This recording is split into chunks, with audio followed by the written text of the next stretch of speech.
My name is Barb Jacobson. I work for Basic Income UK, which started out in relation to the European Citizens Initiative, which Stan will talk about. I also work with Unconditional Basic Income Europe, which is forming itself into a network across Europe and includes countries which, not just countries which are in the EU, but also European countries which are outside of the EU. Thank you. All right, sorry.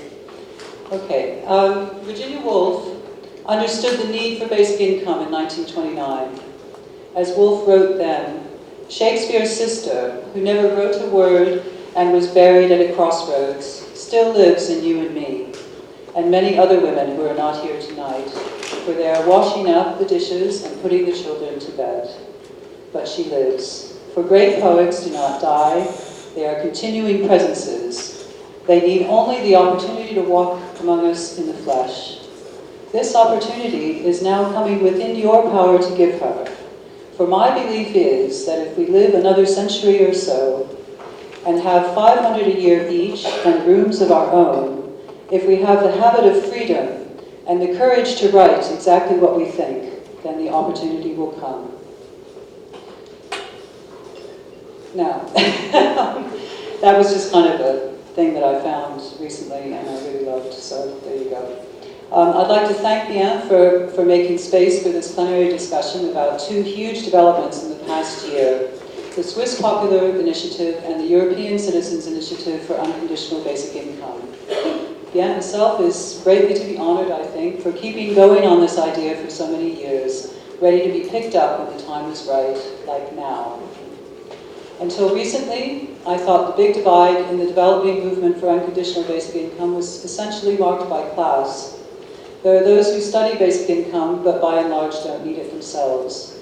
And then there are those who are active in organizing to get it, because by and large they do need it yesterday. Academics versus activists.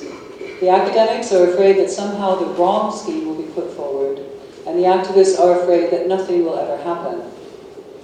In the course of the past year, having met many active academics and often self-taught scholarly activists militating for basic income, I think the divide is more conceptual than the material differences between us. Do we need the precise numbers first, with evidence of good financial and social outcomes? Or do we need to get across to people the hope for a better world which UBI could make possible? Head versus heart. In London at the beginning of this month, at a conference organized by the Citizens Income Trust, this was the question underpinning the problem of how we move forward. Some participants insisted that the actual levels need first to be determined. Others, equally vehement, felt that regardless of the final numbers, the movement needs to rest on the moral arguments. Of course, in the end, we need both. We need actual numbers for which there may be no empirical method of arriving. I'm sure many will disagree with that. And we need real hope. Across our broad constituency, everybody, unconditionally, there will be those who respond better to one or the other, and some who want both. And to speak of levels, which I normally avoid myself, the benefits advisor in me is panting for any relief whatsoever in the wake of the cuts over the last 30 years, even just £50 a week clear for everyone, while the campaigner in me knows that no one loses by demanding everything we want from the outset. I feel that what we've seen in the past year in Europe marks the beginning of a melding of these two sides. The Swiss initiative set a comfortable rate, the ECI did not, although it did define UBI as to be high enough for a dignified existence with full social participation. Still, both campaigns succeeded largely on the hope arguments, the freedom from coercion, from bullshit jobs, to do the things we dreamt about as kids, to use Buckminster Fuller words, before someone told us we had to go out and earn a living. Just as basic income has synthesized my own campaigning for women's rights, housing, welfare, and health for the past 3 decades, the grassroots organizing in Europe over the past year now allows a more fundamental synthesis.